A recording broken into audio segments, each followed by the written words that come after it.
When you said you've been to prison, I was like, dang, he been to prison? Yeah.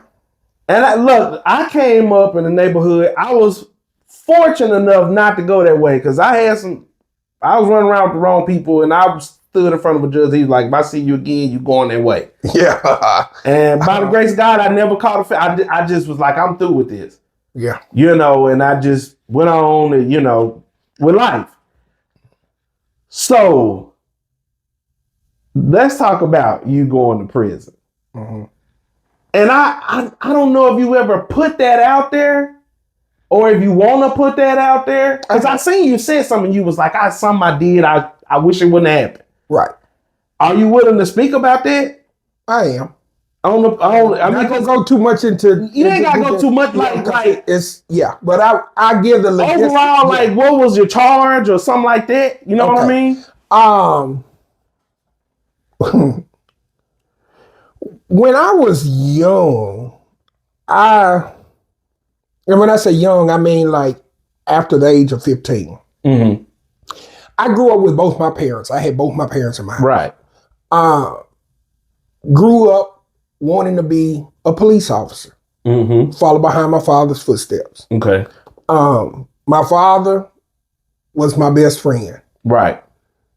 My relationship, if you watch the television show, The Rifleman, mm-hmm. my relationship with my daddy was like Lucas and Chuck. Right. Was like that. Mm-hmm. My father died when I was 15. Mm. When he passed away, I went totally left. Was it in the line of duty or? No. Okay. He died health-wise. Okay. I eventually just started getting into trouble, carrying guns, hanging around older people. Now, this part I'm about to say, a lot of people don't even know this. I actually got to doing drugs. Mm. And when I say drugs, I mean meth. I got to snorting meth at the age of 18 to 19. You know what? And I don't mean to... that's not even a black person drug. You know what I mean? Like... Yeah. How did they come about? Just who you were around? I was hanging with one of my white friends. And he and I were out at a club, and I had already been drinking. We'd already been smoking weed. Mm-hmm. We'd been popping Valiums. Mm-hmm. And so his mom and her girlfriend was out in the van. So he was like, Marquez, come on, let's go out here to the van. So mom is out there. So we got in the van, and I remember they were sitting there and they were chopping it up. And they snort, hit the line, mm-hmm. Pass along. When it got to me, I said, I don't do cocaine. Mm-hmm. Because that's what I thought it was. Mm-hmm. They said, this isn't cocaine. Mm. And I said, well, what is it? They said, it's crystal. Mm. I said, well, is it addictive like cocaine? They said, no, it'll just mellow you out and everything like that. So I went on and hit it. Mm-hmm. Bro, every weekend, we were getting high. Every weekend we were partying. Addictive? Is it that addictive like that? I can't say. Oh, no. I can't match it up to cocaine because I never did cocaine. I never did crack. But to you, like you knowing who you are. All I can say is it mellowed me out. I was already drunk, high. Okay. And it just right. It just mellowed me out and made me feel good. Mm-hmm. I can honestly say that had I not committed my crime and went to prison, mm-hmm. I probably would have ended up like some of my friends ended up.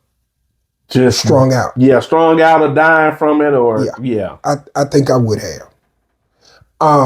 How did you know? When did you know? Did you end up you just go from sitting in the van with them out in the parking lot doing it or whatever to was it something where you was like, I gotta do that again?